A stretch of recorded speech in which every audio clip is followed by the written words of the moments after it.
Okay, playing Idaho at home this week. Our goal is to get a victory and get bowl eligible, and that's what's on our mind. Our guys are ready to hit the practice field today and try to get better. Question? Just looking back at the film from Saturday, especially the second half, what were kind of your takeaways there? Well, I felt like overall our defense did a very good job. And I see our defense getting better each week. They definitely played good enough to win. Offensively, like we said, just didn't get it done. I mean, we got to put more points on the board. Didn't do that in the second half. Stalled a lot. Didn't put drives together. The punt return was definitely a tough one at that point, but that's exactly what I saw.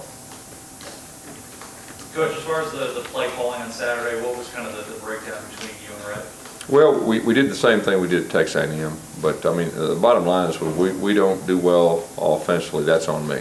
I mean, that's just the way it goes. We did the same thing against A&M, got in a rhythm, did a good job. We didn't do a good job Saturday, and that's on me. And I've got to find a way to fix that, and that's what we're working to do to finish this thing the right way offensively.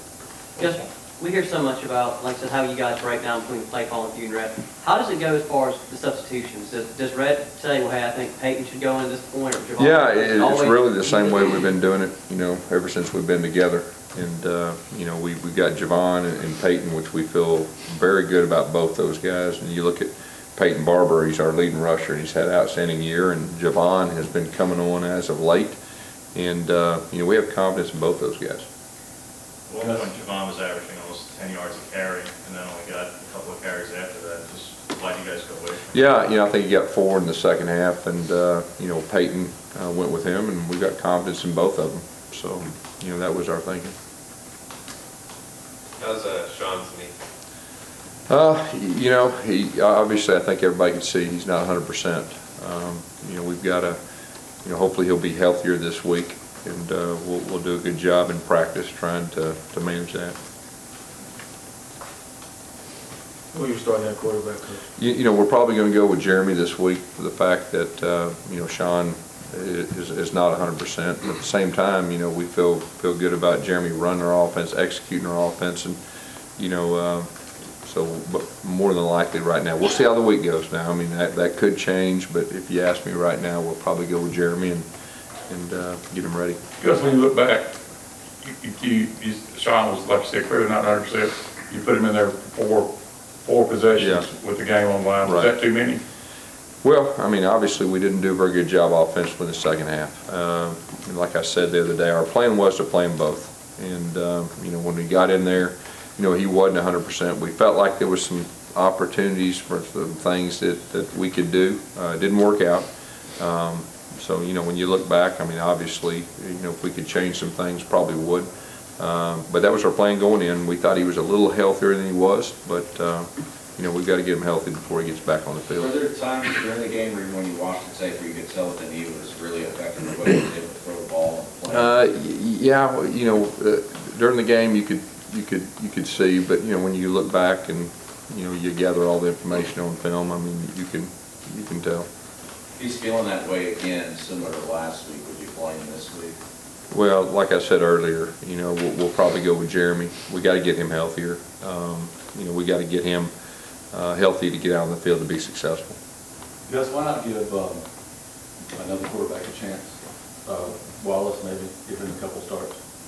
Yeah, Wallace has got a lot of reps. When Sean was hurt, specifically the Texas A&M week, and as a coach, you evaluate your guys, your guys, and you try to put who out there gives you the best chance of being successful. And so that's kind of what we've been doing. And Jonathan also has a role of playing wide receiver too, which you see the last 2 weeks has gotten a lot of reps at that and really performed pretty well.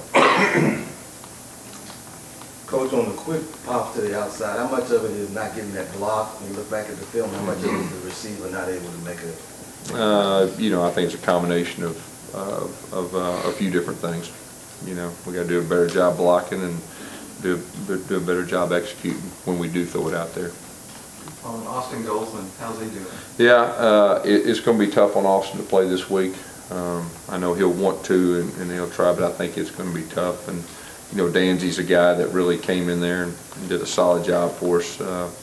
You know, on Saturday, you know, he's got a lot of, you know, he started games last year. He got a lot of experience. He's a savvy guy. He's been playing center for about 5 weeks, so we feel very comfortable with him. And your number 2 guy there would be Avery? Yeah, you know, Avery's got reps before, you know, and we'll get him some reps, you know, this week.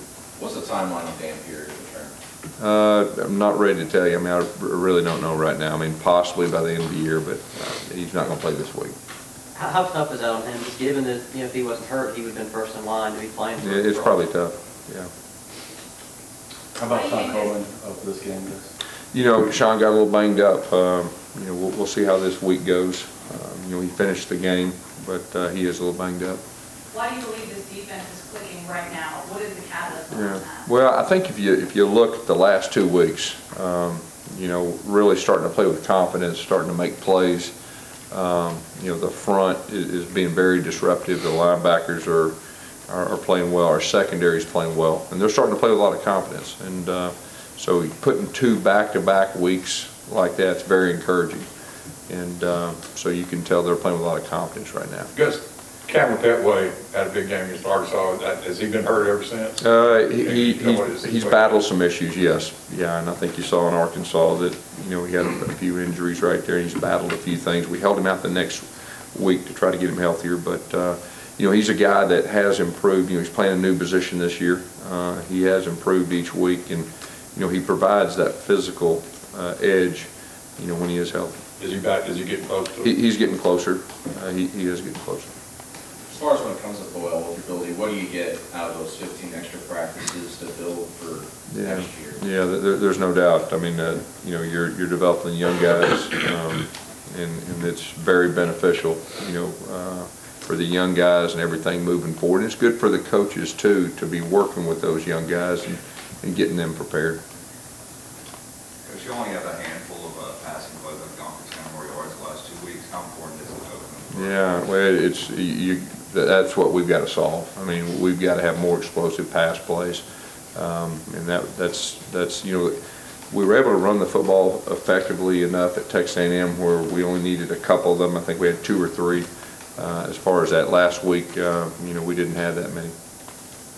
Just through 10 games, how would you grade out the wide receivers this season? You know, at times we played well. We made some plays down the field. You know, I think when you think about passing game, there's a lot of factors that all have to be clicking to be very effective, and so there's a lot of factors on at times why that hadn't happened. Anything specifically as to why Jeremy struggled at times, Gus? What's that? Anything specifically as to why Jeremy was struggling at times? Well, you know, early in the year, obviously, you know, he went through a storm, but you know, the last 2 weeks he's really starting to settle in, and you can see him getting his confidence back and managing the offense. You don't think he took a step back against Georgia? I mean, you know, he could have played better, but he also did some good things, and you know, we could have played better around him too. Did you see a different Jeremy after he threw that interception than you did earlier in the year, mentally or? Oh yeah. No, I mean, he put it behind him and he was ready for the next play, and that's what you have to do. Well, you know, Robert Left's in the game. It looks like he's been playing pretty well. Did he grade out that wide? Yeah, he did. Robert's had a very good year for us. He's played some tackle, some tight end. You know, when Sean went down the other day, you know, he went in there. That was our scoring drive, and ran behind him a couple times, and really is starting to play with more confidence. And you know, he's been a big positive for our offense this year. Is he a starting left tackle if Sean wants to leave early, you think? What's that? He definitely has the ability to do that, and he'd be set up to earn that position. Do you feel like the starting quarterback for the 2016 season is on campus right now? All I'm worried about is Idaho right now, and you know, trying to beat them. Anything else? Well, Gus, on that note, I mean, are these the toughest weeks for you as a coach to keep the team motivated when, you know, everyone wants to maybe start thinking about next week and your arch rival, and you're playing a team this week you're expected to beat by a lot? No, you know, we talked about it the other day. Our coaches and our players, the only thing on our mind is going to be this game and winning this game to get bowl eligible. and we'll take care of next week when it gets here.